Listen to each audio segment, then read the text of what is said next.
기자 최민우 기자 김준영 기자 SNS 공유 및 댓글 SNS 클릭 수 9 페이스북 트위터 카카오 스토리 SNS 공유 더보기 나경원 자유한국당 원내대표의 문 대통령은 김정은의 수석대변인 발언은 함정이었을까?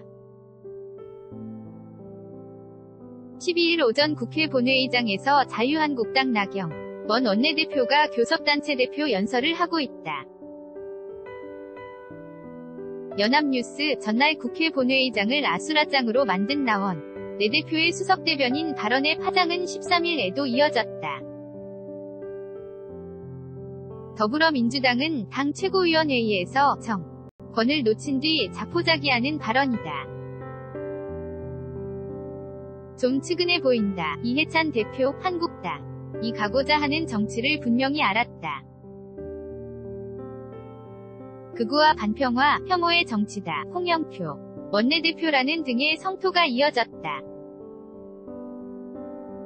이 같은 지도부의 강경 기류와 달리 당 일각에 선 나경원한테 말려들었다는 말도 나온다. 민주당 관계자는 불쾌해도 그냥 참았으면 아무도 모르고 지나갔을 문제인데 긁어 부스럼을 만들었다. 이제 국민 뇌리엔 나경원은 막말 이미지뿐 아니라 문 대통령은 김정은 수석대변인이란 도식도 남게 된 것 아니냐고 말했다. 그렇다면 나 원내대표는 이런 반사이익까지 고려해 수석대변인이란 도발로 청와대와 민주당을 자극하려 한 것일까? 나 원내대표 측은 결코 아니다 라고 일축했다. 이번 연설문 작업에 관여한 한국당 핵심 당직자는 솔직히 문재인 정권의 경제정책은 위헌과 운동권 외교는 위험한 도박 같은 대목은 내부적으로도 과하지 않냐는 지적이 있었다. 하지만 수석대변인은 별다른 논쟁이 없었다고 전했다. 그 이유에 대해 지난해 외신에서 수석대변인이란 표현이 등장했고 그 이후 정치권에서 여러 번 회자가 되고 논란이 됐지만 청와대가 아무 소리 없지 않았냐며 이번에 민주당의 격한 반응에 오히려 우리가 깜짝 놀랐다고 말했다. 자유한국당 이만희 위원, 왼쪽과 전희경 의원이 더불어민주당 이해찬 대표와 홍영표 원내대표 징계안을 13일 오후 국회의안과에 제출하고 있다. 연합뉴스 실제로 지난해 9월 블룸버그 통신에 문 대통령은 김정은 위원장의 수석대변인 도 이후 김병준 한국당 비대위원장은 이를 빗대 문 대통령은 북한 에이전트라고 말했다. 당시 청와대는 별도 논평을 내지 않았고 대신 민주당 김태년 정책위의장이 김병준 위원장의 막말과 독설이 개탄스럽다 라고 비판하는 데 그쳤다. 또 다른 한국당 관계자는 이미 북미 회담이 결렬됐는데도 북한의 제재 완화만을 주장하는 지도자는 전 세계에서 김정은과 문 대통령뿐이라고 주장했다. 문 대통령이 마치 김정은 대변인처럼 북한 편만 들고 있다는 주장에 대해 당내에선 별다른 이견이 없다는 것이다. 실제로 친박계, 복당파 등 계파를 막론하고 당내에서나 원내대표 발언을 비판하는 목소리는 찾아보기 어렵다.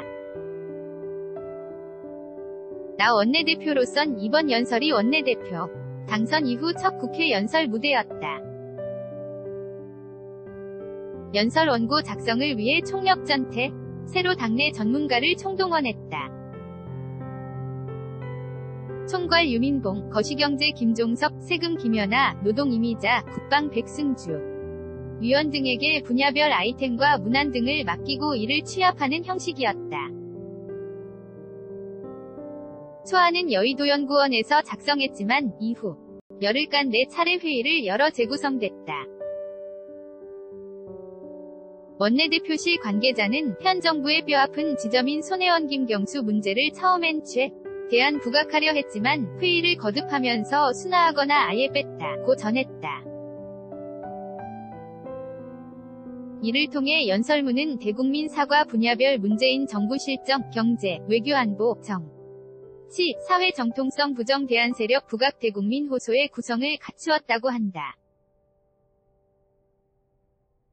나 원내대표는 당일 10시 연설임에도 9시 40분까지 빨간펜을 잡고 대고 투이키아오를 거듭했고 최종 문안 마무리엔 언론인 출신의 강효상 의원도 관여했다고 한다.